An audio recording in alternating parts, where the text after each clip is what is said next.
Hello everyone, welcome to all of you. તો આજના આ વિડીયોમાં આપણે સમજવાનું છે હાઇપર કોન્જ્યુગેશન એન્ડ ઇલેક્ટ્રોમેરિક ઇફેક્ટ. આ બંને ખૂબ જ નાના ટોપિક છે, જસ્ટ થોડી વારમાં પૂરા થઈ જશે. એના પછી નેક્સ્ટ વિડીયો લેક્ચરથી આપણે એપ્લિકેશન પાર્ટ ઉપર ફોકસ કરીશું. ઘણા બધા ક્વેશ્ચન્સ આપીશ, પ્લસ સાથે સાથે અસાઇનમેન્ટ આપીશ અને એનું વિડીયો સોલ્યુશન પણ પ્રોવાઈડ કરીશ. ઓકે, તો ચલો સ્ટાર્ટ કરીએ આપણું હાઇપર કોન્જ્યુગેશન. તો ટાઇટલ લગાવી દો, હાઇપર કોન્જ્યુગેશન. Hyper conjugation. તો હાઇપર કોન્જ્યુગેશન એકચ્યુઅલમાં છે શું? તો જે સિગ્મા ઇલેક્ટ્રોન્સ હશે એનું ઓવરલેપિંગ પાઈ ઓર્બિટલ અથવા તો પી ઓર્બિટલ. પી ઓર્બિટલ કેવી હોવી જોઈએ? એમટી. ખાલી પી ઓર્બિટલ સાથેનું જે ઓવરલેપિંગ હોય ને એને કહેવાય હાઇપર કોન્જ્યુગેશન. તો એકચ્યુઅલમાં થાય છે શું? સિગ્મા ઇલેક્ટ્રોન્સ હશે જે શેમાં હશે? બોન્ડિંગ મોલિક્યુલર ઓર્બિટલમાં. એ પાઈ સ્ટાર ઓર્બિટલ, બરાબર, એ કેવી હશે? Anti bonding molecular orbital. એના જોડે ઓવરલેપિંગ કરશે, બરાબર. અને સપોઝ માની લો આપણી જોડે પાઈ સ્ટાર ઓર્બિટલ મતલબ પાઈ બોન્ડ આપણી જોડે પ્રેઝન્ટ નથી, તો આવા કેસમાં જે આપણા સિગ્મા ઇલેક્ટ્રોન્સ હશે જે શેમાં છે? બોન્ડિંગ મોલિક્યુલર ઓર્બિટલમાં, એ કોની જોડે ઓવરલેપિંગ કરશે? એમટી પી ઓર્બિટલ જોડે. ક્લિયર? હવે જો આને આપણે એમઓટીના સંદર્ભમાં વાત કરીએ, મોલિક્યુલર ઓર્બિટલ થિયોરીના સંદર્ભમાં, તો શું થાય? આપણા જે સિગ્મા ઇલેક્ટ્રોન્સ છે એ શેમાં હશે? હાઈએસ્ટ ઓક્યુપાઈડ મોલિક્યુલર ઓર્બિટલ હોમોમાં. એન્ડ જે પાઈ સ્ટાર ઓર્બિટલ હશે, બરાબર, એ શું હશે? LUMO, lowest unoccupied molecular orbital. Right? તો આને કહેવાય આપણી હાઇપર કોન્જ્યુગેશન. હાઇપર કોન્જ્યુગેશનના બે જુદા જુદા નામ છે. તો જો તમને કોઈ જગ્યાએ નો બોન્ડ રેઝોનન્સ લખેલું દેખાય તો એ પણ આપણું શું થઈ જશે? Hyper conjugation. રાઈટ? તો એનું બીજું નામ છે નો બોન્ડ રેઝોનન્સ. અને એક બીજું પણ નામ છે, એ પણ લખી દો, બેકર નાથન ઇફેક્ટ. રાઈટ? તો આ પણ એના હાઇપર કોન્જ્યુગેશનના અલગ અલગ નામ છે. ક્લિયર? નાવ આપણે હવે જોઈએ જે હાઇપર કોન્જ્યુગેશન છે ને એના ટાઈપ. તો હાઇપર કોન્જ્યુગેશન બે રીતે થઈ શકે.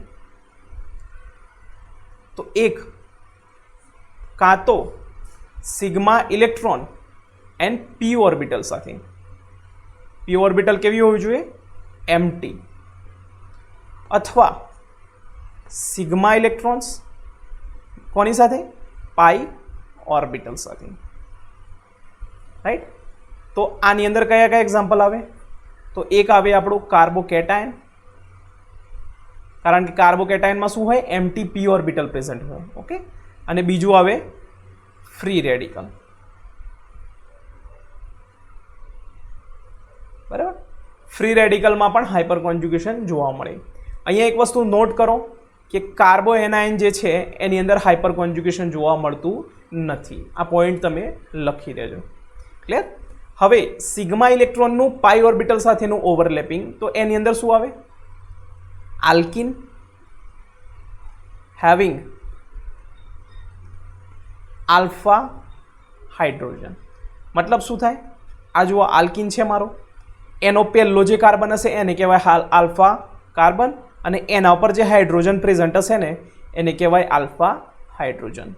તો આપણા છે આલ્ફા હાઇડ્રોજન.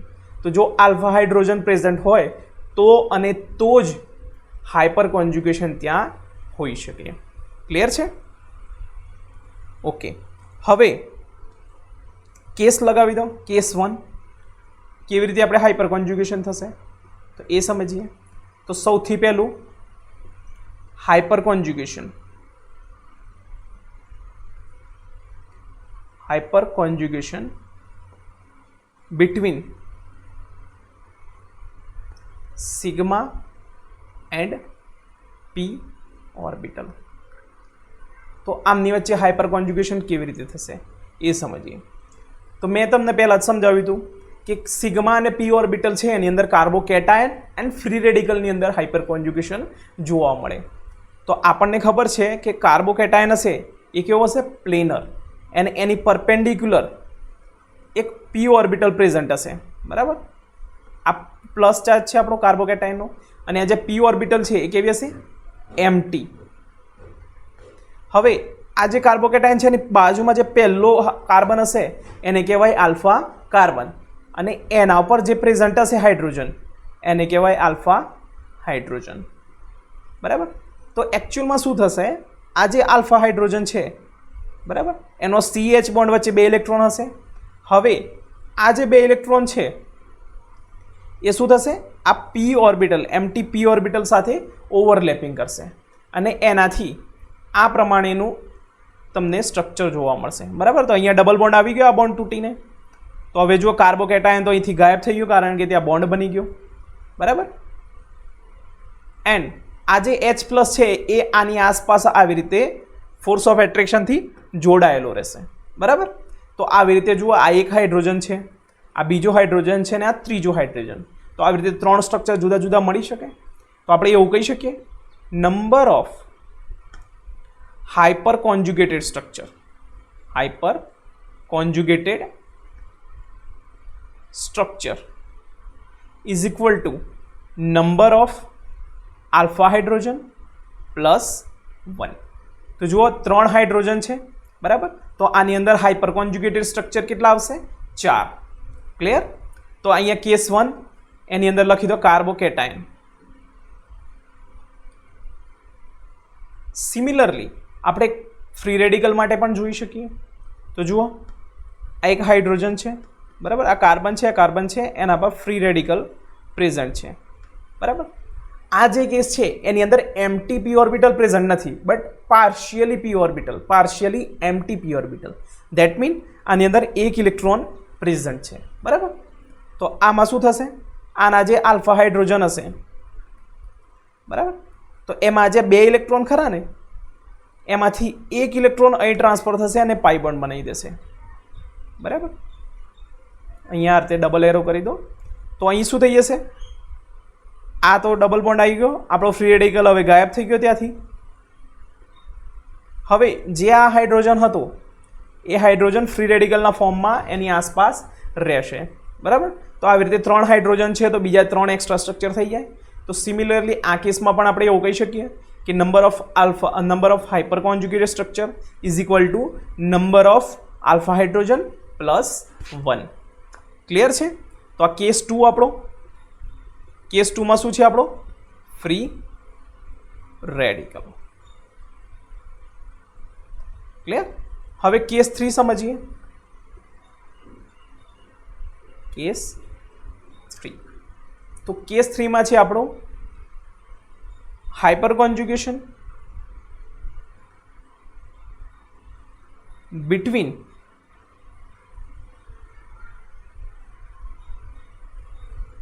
pi લખી દો sigma electron and pi orbital. તો એની અંદર આપણે 1 નંબરનું એક્ઝામ્પલ આપીએ, આલ્કિન. એ નંબરનું example alkyne. Alkyne having alpha hydrogen. તો ફટાફટ આપણે સ્ટ્રક્ચર ડ્રો કરીએ. આલ્કિન મતલબ C double bond C present હોય અને એનો જે પહેલો કાર્બન હશે એના પર હાઇડ્રોજન પ્રેઝન્ટ હોવા જોઈએ. બરાબર. તો અહીંયા તમે જોઈ શકો છો એ પ્રમાણે આ જે 2 ઇલેક્ટ્રોન જે હશે CH બોન્ડના એ બંને ઇલેક્ટ્રોન અહીં ટ્રાન્સફર થશે અને આ પાઈ બોન્ડ અહીં શિફ્ટ થઈ જશે. બરાબર. તો હવે શું થઈ જશે, અહીંયા C ડબલ બોન્ડ C થઈ ગયો, અહીંયા નેગેટિવ ચાર્જ. બરાબર. 2 હાઇડ્રોજન અહીંયા પ્રેઝન્ટ છે આપણા ઓલરેડી અને ત્રીજો હાઇડ્રોજન છે એ H પ્લસના ફોર્મમાં એની આસપાસ રહેશે. તો આવી રીતે આ હાઇડ્રોજન પછી આ હાઇડ્રોજન અને આ હાઇડ્રોજન. તો આપણા number of hyper conjugated structure કેટલા થઈ જશે, number of alpha hydrogen plus 1, alpha H plus 1. તો અહીંયા કેટલા છે આલ્ફા હાઇડ્રોજન, 1 2 3. તો 3 plus 1 is equal two 4. Clear. હવે બી કેસ લખી દો, આલ્કાઇલ બેન્ઝીન. તો જુઓ મારી જોડે એક બેન્ઝીન રિંગ છે બરાબર, એના એક કાર્બન ઉપર આપણે લગાવી દીધું છે CH3. બરાબર. તો અહીંયા તમે જુઓ આ ડબલ બોન્ડ છે અહીંયા અને એની બાજુમાં sp3 કાર્બન છે, બરાબર, એની જોડે આલ્ફા હાઇડ્રોજન પ્રેઝન્ટ છે. તો જો આ જે ઇલેક્ટ્રોન છે એ શું થઈ જશે, અહીં રિંગમાં જશે, આ પાઈ બોન્ડ અહીં શિફ્ટ થશે. તો એવી જ રીતે આ હાઇડ્રોજન એવી રીતે રિંગમાં જઈ શકે, આ જઈ શકે. તો આ કિસ્સામાં પણ આપણા જે હાઇપર કોન્જ્યુગેટેડ સ્ટ્રક્ચર હશે કેટલા થશે, આલ્ફા H + 1. તો અહીંયા ટોટલ કેટલા થઈ જશે, 4. ક્લિયર છે. તો અહીંયા બીજી એક વસ્તુ નોટ કરી દો કે જે આલ્ફા હાઇડ્રોજન છે એ કેવો હશે, sp3, અને બાકીના કેવા હશે એની બાજુમાં sp2. દેટ મીન sp2 કાર્બનની બાજુમાં sp3 કાર્બન હોય તો આપણું હાઇપર કોન્જ્યુગેશન પોસિબલ થઈ શકે. ક્લિયર. ઓકે, હવે એક આપણો સિગ્મા ક્લાઉડ કન્સેપ્ટ લખી દો.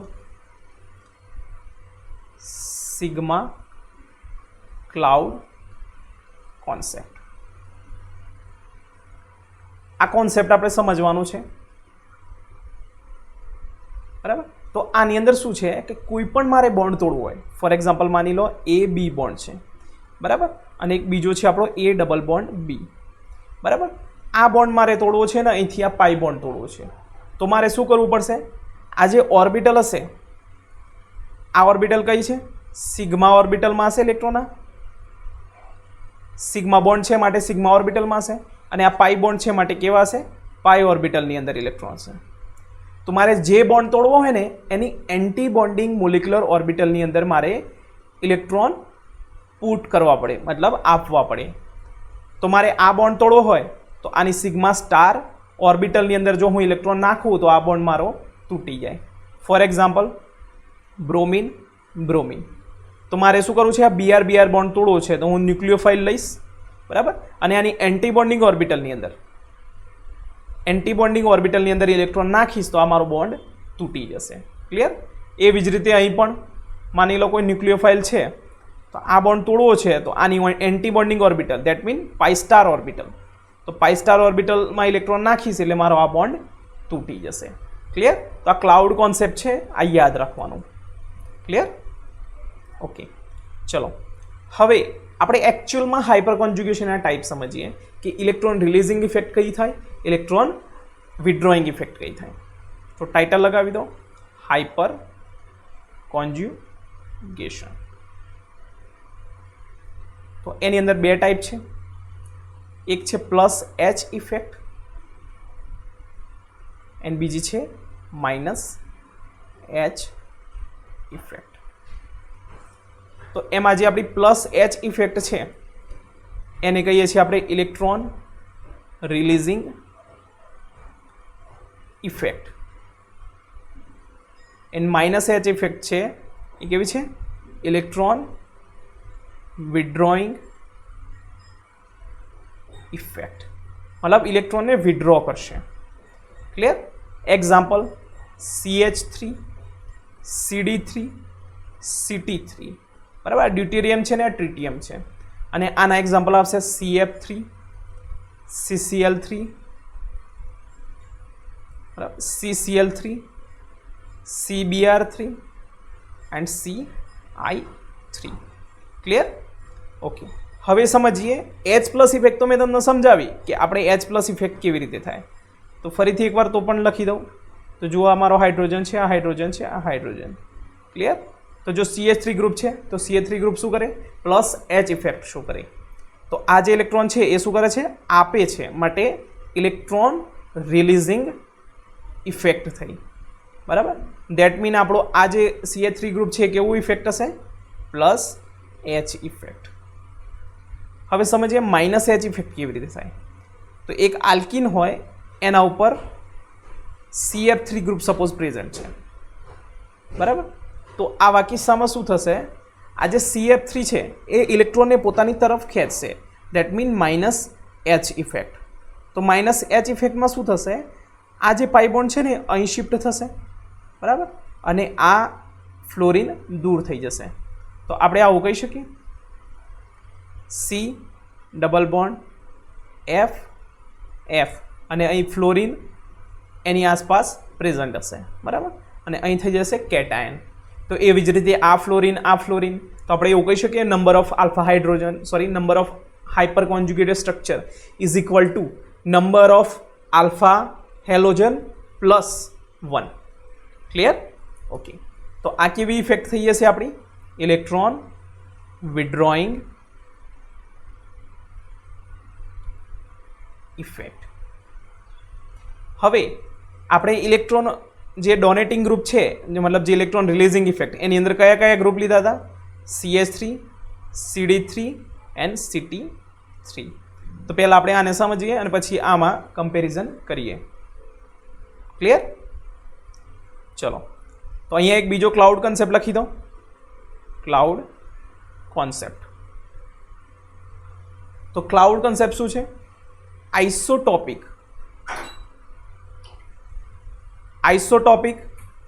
bonds are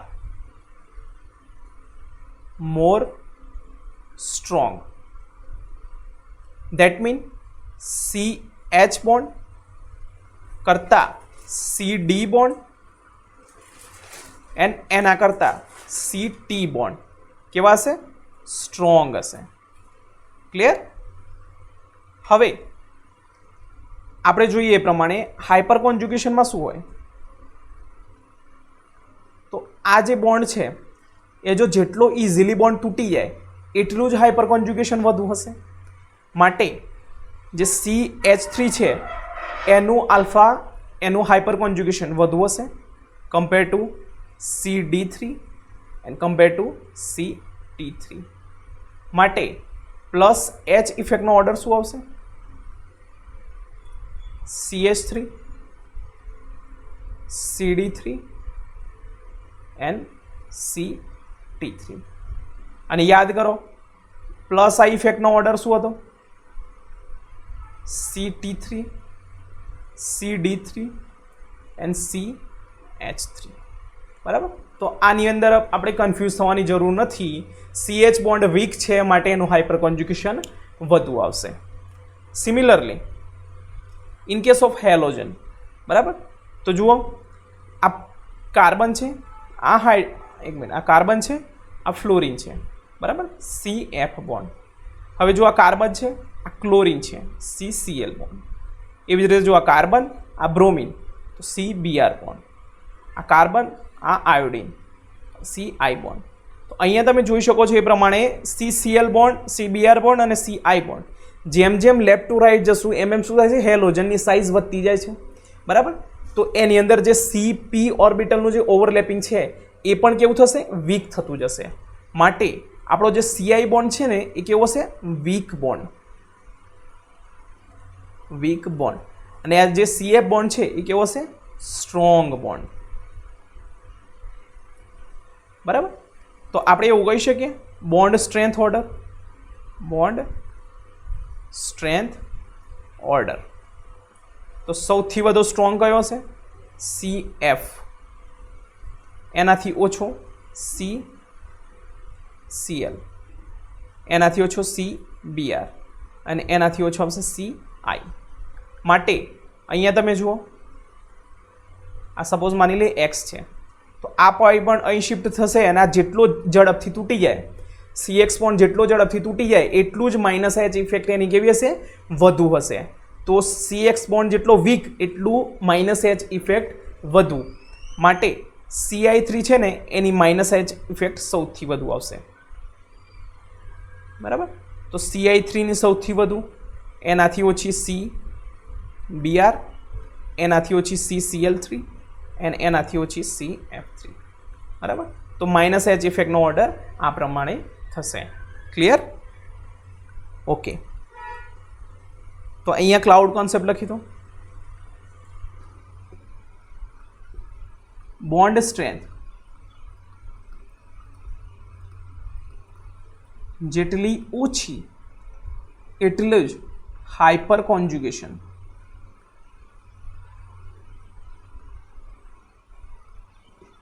વધુ. બરાબર? તો આપણો ક્લાઉડ કોન્સેપ્ટ છે.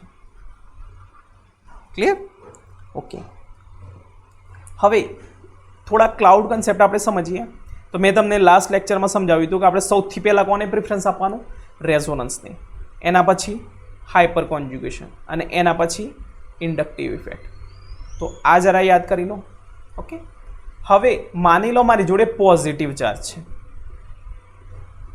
પોઝિટિવ ચાર્જ છે, તો એ કયા કયા ફેક્ટરથી સ્ટેબિલાઇઝ થશે એ સમજવાનું. તો જુઓ, પોઝિટિવ ચાર્જ ઇઝ સ્ટેબિલાઇઝડ બાય, સૌથી વધારે એને સ્ટેબિલિટી કોણ આપશે? તો પ્લસ આર ગ્રુપ. સપોઝ માની લો પ્લસ આર ગ્રુપ પ્રેઝન્ટ નથી, તો એવા કિસ્સામાં કોણ આપણને આપશે? Plus H. એના પછી પ્લસ આઈ. એના પછી નો ઇફેક્ટ, કોઈ પણ પ્રકારની ઇફેક્ટ પ્રેઝન્ટ ના હોય, બરાબર.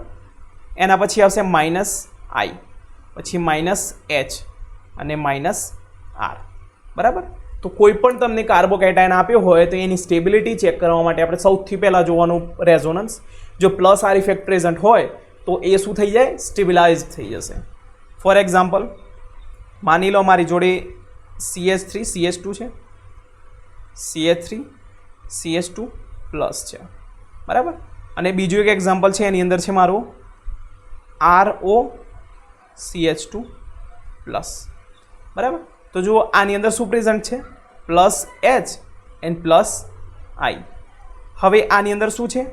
લોન પેર પ્રેઝન્ટ છે, તો plus R and minus I. Clear? તો હવે આ બંનેમાંથી સ્ટેબલ કોણ હશે? તો સૌથી પહેલું શું જોવાનું આપણે? રેઝોનન્સ. તો અહીંયા જો રેઝોનન્સ પ્રેઝન્ટ છે તો ઓબ્વિયસલી ભલે એની અંદર માઇનસ આઈ ઇફેક્ટ પ્રેઝન્ટ હશે પણ એ વધુ સ્ટેબલ હશે. કારણ કે એની અંદર પ્લસ આર ઇફેક્ટ છે અને આની અંદર પ્લસ એચ ઇફેક્ટ છે. તો આપણે પ્રિફરન્સ કોને આપવાનું? પ્લસ આરને. માટે આની સ્ટેબિલિટી વધુ હશે. ક્લિયર? એવી જ રીતે નેગેટિવ ચાર્જ ઇઝ સ્ટેબિલાઇઝડ બાય, કોને જોવાનું? સૌથી પહેલાં માઇનસ આર, પછી માઇનસ એચ, પછી માઇનસ આઈ, પછી નો ઇફેક્ટ મતલબ કોઈ પણ ઇફેક્ટ પ્રેઝન્ટ ના હોય, એના પછી plus I, plus H and plus R. તો આ પ્રમાણેનો ઓર્ડર આપણે ચેક કરવાનો અને નેગેટિવ ચાર્જની સ્ટેબિલિટી જોવાની રહેશે. ક્લિયર? નાવ આ થયું આપણું હાઇપર કોન્જ્યુગેશન વિશે. હવે સમજીએ ઇલેક્ટ્રોમેરિક ઇફેક્ટ વિશે. તો ટાઇટલ લગાવી દો, ઇલેક્ટ્રોમેરિક ઇફેક્ટ. તો જુઓ, ઇલેક્ટ્રોમેરિક ઇફેક્ટ એકચ્યુઅલમાં છે શું? તો આપણી આ જે ઇફેક્ટ છે ને એ કેવી છે? Temporary effect. ટેમ્પરરી ઇફેક્ટ, બરાબર. આપણે સ્ટાર્ટિંગમાં જ સમજ્યા હતા. બીજો પોઈન્ટ લખી દો, takes place in the presence of reagent only. જો કોઈ રિએજન્ટ જ હોય પ્રેઝન્ટ તો જ આ પ્રમાણેની ઇફેક્ટ જોવા મળશે. ક્લિયર? નાવ માની લો કે મારી જોડે એક્સ ડબલ બોન્ડ વાય છે, બરાબર. અને હવે શું કરું છું? કોઈ રિએજન્ટ એડ કરું છું. રિએજન્ટ કેવો હોઈ શકે? ન્યુક્લિયોફિલિક પણ હોઈ શકે અને ઇલેક્ટ્રોફિલિક પણ હોઈ શકે. તો આપણો જે એક્સ વાય બોન્ડ છે એ બે રીતે છે ને એનું ઇલેક્ટ્રોનિક ડિસ્પ્લેસમેન્ટ થશે. તો એક્સ વાય, તો આ જે પાઈ બોન્ડ છે જો સપોઝ માની લઈએ વાય ઉપર શિફ્ટ થઈ જાય છે તો વાય ઉપર નેગેટિવ ચાર્જ અને એક્સ ઉપર પોઝિટિવ ચાર્જ. ક્લિયર? બીજી પોસિબિલિટી એવી છે કે આપણો જે બોન્ડ છે પાઈ બોન્ડ એ કોના પર શિફ્ટ થઈ જશે? એક્સ ઉપર અને વાય ઉપર પોઝિટિવ ચાર્જ. તો આ બંને કિસ્સામાંથી કયો કિસ્સો આપણે જોવાનો એ શેના પર ડિપેન્ડ કરશે? ઇલેક્ટ્રોનેગેટિવિટી પર.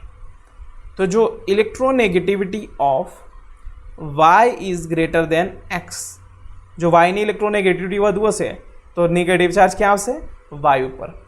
અને જો એક્સની ઇલેક્ટ્રોનેગેટિવિટી વધુ હોય તો નેગેટિવ ચાર્જ ક્યાં લખવાનો? એક્સ ઉપર. ક્લિયર? હવે આ કેવી ઇફેક્ટ છે? Temporary effect. અને જ્યારે રિએજન્ટ પ્રેઝન્ટ હશે ત્યારે જ. હવે આપણે શું કરીએ? રિએજન્ટ દૂર કરી દઈએ. રિએજન્ટ પાછો સિસ્ટમમાંથી દૂર કરી દીધો તો જે સિસ્ટમ પહેલાં હતી એવીને એવી થઈ જશે, બરાબર. તો ઇન શોર્ટ આપણી આ જે આખી સિસ્ટમ છે એ શેના પર ડિપેન્ડ કરશે? રિએજન્ટની પ્રેઝન્સ ઉપર. જો રિએજન્ટ હશે તો ઇલેક્ટ્રોમેરિક ઇફેક્ટ થશે, નહીં હોય તો નહીં થાય. ક્લિયર? ચલો, ઇલેક્ટ્રોમેરિક ઇફેક્ટ છે એના ટાઈપ બે છે, બરાબર.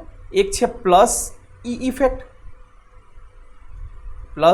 ઇફેક્ટ અને બીજી છે માઇનસ ઈ ઇફેક્ટ. તો પ્લસ ઈ ઇફેક્ટમાં શું થાય, તો ડિસ્પ્લેસમેન્ટ ઓફ ઇલેક્ટ્રોન લખી દો, displacement of electron takes place towards the reagent.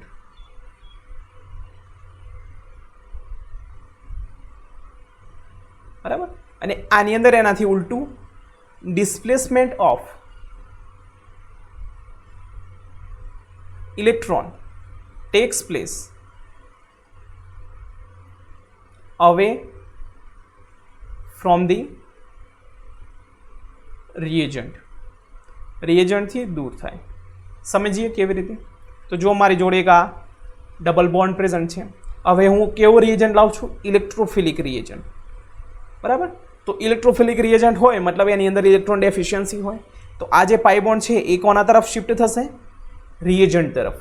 તો આ જે ઇફેક્ટ હશે ને એને કહેવાય પ્લસ ઈ ઇફેક્ટ. હવે માની લો કે મારી જોડે આવો કોઈ કીટો ગ્રુપ છે અને હું ન્યુક્લિયોફિલિક રિએજન્ટ લઉં છું. બરાબર. તો આની અંદર જુઓ ઓક્સિજનની ઇલેક્ટ્રોનેગેટિવિટી વધુ છે, તો આ પાઈ બોન્ડ પાર્શિયલી કઈ તરફ શિફ્ટ થશે? ઓક્સિજન તરફ. તો આના પર પાર્શિયલી નેગેટિવ ચાર્જ આવશે, આના પર પાર્શિયલ પોઝિટિવ ચાર્જ આવશે. બરાબર. તો આ જે ન્યુક્લિયોફાઇલ ક્યાં એટેક કરશે? પોઝિટિવ ચાર્જ ઉપર. તો હવે જુઓ આ ઇલેક્ટ્રોન કઈ તરફ ગયા? રિએજન્ટથી દૂર ગયા. માટે આ ઇફેક્ટને કહેવાય માઇનસ ઈ ઇફેક્ટ. ક્લિયર છે? તો એક્ઝામ્પલ એક લખી દો. તો જો આ H પ્લસ છે. બરાબર. હવે જો આ રિએજન્ટ તરફ ગયા ઇલેક્ટ્રોન તો આ પ્લસ ઈ ઇફેક્ટ. એવી જ રીતે જો માની લો આ કોઈ કીટીન છે. બરાબર. તો ન્યુક્લિયોફાઇલ જોડે રિએક્શન કરાવું તો ન્યુક્લિયોફાઇલ અહીં એટેક કર્યો અને ઇલેક્ટ્રોન એનાથી દૂર ગયા. તો માટે આ માઇનસ ઈ ઇફેક્ટ. ક્લિયર? ઓકે. હવે આ જે ઇલેક્ટ્રોન છે ને એક આ બાજુ જશે. બરાબર. આમ જશે કે આમ જશે? એક આના પર શેના પર ડિપેન્ડ છે એ પણ આપણે સમજવું જરૂરી છે. હવે આની અંદર તો તમે જોઈ શકો છો એ પ્રમાણે બંને સિમેટ્રિકલ છે.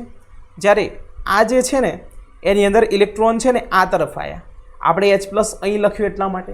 સપોઝ માની લો હું H પ્લસ અહીં લખું તો શું આ ઇલેક્ટ્રોન આ તરફ આવશે કે નહીં એ હવે સમજીએ. તો ટાઇટલ લગાવી દઉં, આઈડેન્ટિફિકેશન ઓફ direction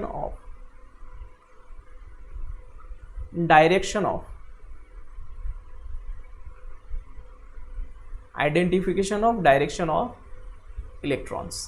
બરાબર. કઈ તરફ ડાયરેક્ટ થશે એ સમજીએ. તો એના માટે આપણે ઇલેક્ટ્રોનેગેટિવિટી સમજવી પડે. તો માની લો બે છે આપણા કિસ્સા, કેસ 1 અને કેસ 2. તો માની લઈએ એ electronegativity of A is equal to A does not equal to B લખી દઈએ આપણે અને આ તરફ લખી દઈએ electronegativity of A is equal to B. બરાબર. તો જો બંને ઇલેક્ટ્રોનેગેટિવિટી અલગ અલગ હશે તો આવા કેસમાં આપણું ઇલેક્ટ્રોનનું ડિસ્પ્લેસમેન્ટ ક્યાં થશે? તો લખો displacement of electron takes place towards more electronegative atom. બરાબર. મોર ઇલેક્ટ્રોનેગેટિવ એટમ પર ડિસ્પ્લેસમેન્ટ થશે. તો એક્ઝામ્પલ આપી દઈએ. તો માની લો આ ગ્રુપ છે. બરાબર. અને હું આ રિએજન્ટ એડ કરું. બરાબર. તો આ રિએજન્ટ કઈ જગ્યાએ લાગશે? તો જો આની જોડે બે પોસિબિલિટી છે. એક કાં તો ઓક્સિજન પર એટેક કરે અને આ ઇલેક્ટ્રોન અહીં જાય કાર્બન ઉપર, કાં તો આ કાર્બન ઉપર એટેક કરે અને ઓક્સિજન પર ઇલેક્ટ્રોન જાય. તો ઇલેક્ટ્રોન ક્યાં જશે એ સમજીએ. તો જુઓ ઓક્સિજનની ઇલેક્ટ્રોનેગેટિવિટી વધુ છે તો આના પર શું થશે? Partial negative charge. આ જે પાઈ બોન્ડ છે ને એ ઓક્સિજન તરફ શિફ્ટ થયો હશે. તો અહીં કયો ચાર્જ આવી જશે? Partial positive charge. તો આ નેગેટિવ ચાર્જ છે, આ પોઝિટિવ ચાર્જ છે, તો એટેક અહીં કરશે. બરાબર. તો ઇલેક્ટ્રોન ક્યાં ગયા? મોર ઇલેક્ટ્રોનેગેટિવ એટમ ઉપર. ક્લિયર? ચલો એ રીતે બીજું એક એક્ઝામ્પલ આપી દઉં. કીટીન છે. બરાબર.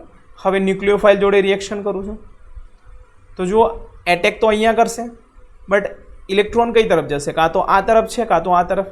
બંને પોસિબિલિટી છે. બટ અહીંયા ઓક્સિજનની ઇલેક્ટ્રોનેગેટિવિટી વધુ છે, માટે આ જે પાઈ બોન્ડ છે એ થોડો ઓક્સિજન તરફ શિફ્ટ થયેલો છે, માટે જેવો પણ ન્યુક્લિયોફાઇલ એટેક કરશે આ ઇલેક્ટ્રોન કોના તરફ જશે? ઓક્સિજન ઉપર. ઓકે, ચલો બીજું એક એક્ઝામ્પલ લઈ લો. R N double bond C double bond O. ન્યુક્લિયોફાઇલે એટેક કર્યો તો કાર્બન ઉપર એટેક કર્યો. હવે આ તરફ નાઇટ્રોજન છે, આ તરફ ઓક્સિજન છે, તો ઇલેક્ટ્રોન કઈ તરફ જશે? જેની ઇલેક્ટ્રોનેગેટિવિટી વધુ હોય. તો ઇલેક્ટ્રોનેગેટિવિટી કોની વધુ છે? ઓક્સિજનની. તો ઇલેક્ટ્રોન કઈ તરફ જશે? ઓક્સિજન ઉપર. ક્લિયર? ચલો હવે માની લઈએ કે ઇલેક્ટ્રોનેગેટિવિટી કેવી છે? સેમ છે. તો એવા કેસમાં શું થશે? લખી દો, displacement of electron takes place